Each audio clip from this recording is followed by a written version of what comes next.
The United States Senate has just refused to pass the resolutions that would have forced the White House to come back to Congress before escalating the war in the Gulf. The approved budget path adds roughly $1.5 trillion to American defense spending over the next decade, and the first casualties of that number are already visible on the domestic side of the ledger. Food assistance cut, Medicaid slowed, veteran disability claims running weeks behind. That is where we are tonight. Coming up. The president posts himself as Jesus Christ and watches his own Catholic base crack in real time. Wall Street hits fresh records on what traders politely call Middle East hopes, while the gas pump climbs toward $4.20 a gallon. America is quietly preparing to lose NATO, and nobody inside the Pentagon wants to say it out loud. And Europe has 6 weeks of jet fuel left, which means your next flight and your next grocery run are about to change price. Stay with me, because the fifth story is the one that will touch your household this month. So back to the Senate. Both parties privately admit the administration is openly testing the limits of the War Powers Resolution. Publicly, nobody could gather the votes to stop it. That single fact is a bigger story than the $1.5 trillion itself, because it means Congress has quietly ceded its last real check on a sitting commander-in-chief. The defense secretary keeps calling the deployment temporary. The Joint Chiefs are quietly planning for an 18 to 24-month presence in the Gulf. And once you cross the 12-month line, temporary is no longer a word, it is a stall. Inside the budget, the math is brutal. SNAP food assistance cuts of roughly 14% kicked in this month. Medicaid waivers are being slow-rolled in almost half the states. The VA disability queue is lengthening, so $1.5 trillion is not going to Boeing, Lockheed and Raytheon out of thin air. It is coming out of the grocery shelves of the households that elected the same people who just refused to stop it. Tell me, how did we get to a place where trillions for the Pentagon are bipartisan and $100 for a hungry kid is controversial? Quick pause. If you are watching from the US, drop your state in the comments. I read every reply for 48 hours. Hit like and subscribe because the algorithm only pushes this to other American viewers if early watchers react fast. Stay with me. The next story explains why the president is not just out of touch at the moment, he is watching his own base break away from him. Here is the story that broke on the White House this week. First, Trump posted a 330-word tirade on Truth Social, calling Pope Leo weak on crime and terrible for foreign policy, mocking the Pope on everything from nuclear weapons to urban crime. Then he posted an AI-generated image of himself as Jesus Christ, robed in white, light shooting from his hands, laying a healing touch on a sick man surrounded by American flags and eagles. His own conservative Catholic supporters called it blasphemy. Pew Research numbers landed within 48 hours. Approval of Trump's policies among white American Catholics slid from 51 to 46%. His overall job approval with the same group has fallen from 59 to 52. Trust in his ethical conduct went from 39 down to 34. Among Hispanic Catholics, trust cratered from 22 to 14.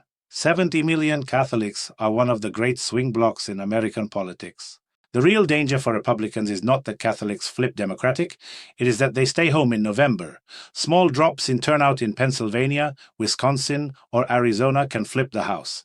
Even Italy's Prime Minister Giorgia Meloni, one of Trump's closest international allies, called the papal attacks, quote, unacceptable.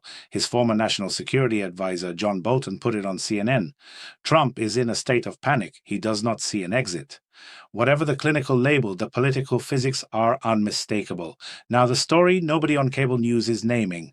The Standard & Poor's 500 and the Nasdaq just closed at fresh record highs this week, a rally that market strategist Ed Yardeni attributed on Bloomberg to institutional investors looking past the Iran war. Netflix beat earnings again. Alphabet beat, Meta beat, and at the same time, a gallon of regular gasoline is closing in on $4.20 nationally. Diesel is already past $4.40. SNAP cuts of 14% kicked in this month. Medicaid waivers are slow-rolled in half the country. Half of American households report they could not cover a $400 emergency without borrowing. That divergence between the big board and the grocery aisle is not a side effect. It is the design. The rally is built on the expectation that Washington will wind down the war inside weeks and that Wall Street can front-run the relief. Main Street is just paying the bill while the front-running happens. And when the ceasefire does not come on schedule, the same indexes will price in the reverse. And the retail investor gets the last hot potato as usual. Is this a free market, or is this a system where the fastest money reads the Pentagon's calendar? And then there is the transatlantic question nobody wants to face directly. SharTVI's senior analyst walked through what happens if the US actually walks out of NATO under pressure from the same White House that just lost Maloney. The consensus: American defense industry loses its largest export market. American intelligence loses Five Eyes and most European human cooperation. Russia and China both gain without firing a shot.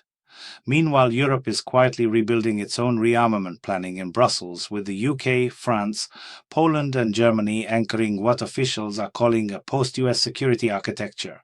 Trump told Fox Business, "Why are we spending hundreds of billions a year on NATO if they will not stand with us?"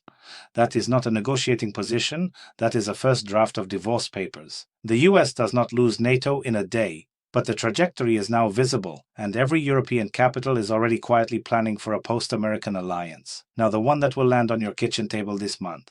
International Energy Agency Director Fatih Birol told the Associated Press this week, in plain English, that Europe has roughly 6 weeks of jet fuel reserves left if oil does not resume flowing through the Strait of Hormuz.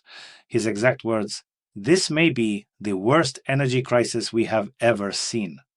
First casualties are Asian economies on Gulf supply: Japan, Korea, India, China, Pakistan, Bangladesh, then Europe, then North America. US airlines are already quietly repositioning aircraft to shorter routes. Jet fuel is derived from crude. 20% of global oil volumes are off the market. American LNG exports to Europe are up 14% in a single month. And for US households, the knock-on is simple. Jet fuel and diesel climb, which means trucking climbs, which means groceries climb again. The Pentagon gets its $1.5 trillion. Wall Street gets its record highs, and the American family gets a 12% grocery bill increase before the year is out. The math is not difficult. The pain is not random. The question is how much longer before the household that funds all of this starts voting like it. If you are still with me at this point, thank you. Hit like, subscribe if you have not already, and write in the comments which of tonight's 5 stories hits your household the hardest. If you have the means, there is a super thanks button under this video. That money does not go in my pocket. It goes to paid subscriptions to the Pentagon budget documents, to primary treasury data, and to Reuters newswires, and it is why this channel does not take money from political action committees or lobby groups. Sponsorships go through the same filter. If you would like a deeper separate episode on the $1.5 trillion Pentagon package or on the NATO drift, tell me in the comments and I will build it next. Until the next one, look after yourself, look after the people around you, and keep your head clear. The next 6 weeks are going to be loud.